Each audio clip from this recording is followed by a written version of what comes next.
Where is your favorite fried chicken place? For me, one of the best good ang Max's Restaurant. And I'm so happy that nasa sila branch diri sa SM City, Cebu.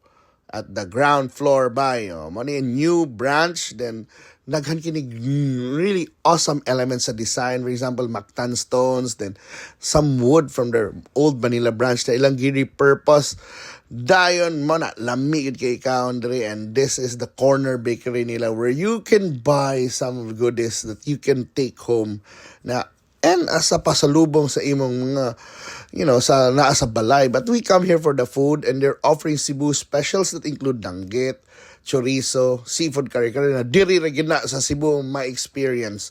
But we also come here, of course, atong favorites, which is, fried chicken, ang pancit canton, and of course, ako mao gini akong one of the best fried chickens. Ang sarap to the bone. So you prepare the sauce lang sa daan. We use banana ketchup here and Worcestershire sauce.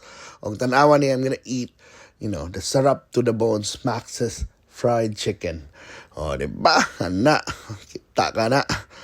And of course, they started in 1945. So almost 80 years na sila serving us good food. And here's the owner to talk about their plans.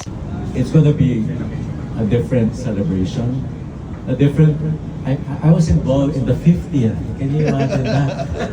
I'm doing the 80th now, but it's special because not all Philippine companies can celebrate 80 years.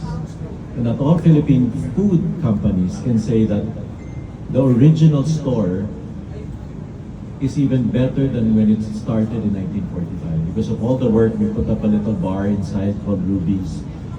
So we renovated that. And not just the stuff that you see outside, but the kitchen, the whole kitchen. From the bottom of the tiles underground to the top, mechanical that you don't see. That's been renovated because we care so much about this brand. And that's what it needs to continue on for maybe another 80 years. So the celebration will be special. It will ramp up towards October, which is the birthday of my Lola. But special things are going to happen. Everybody can come and see the renovated spirit of the Max's brand. We're so happy to be part of Cebu, and we look forward to having your families come over.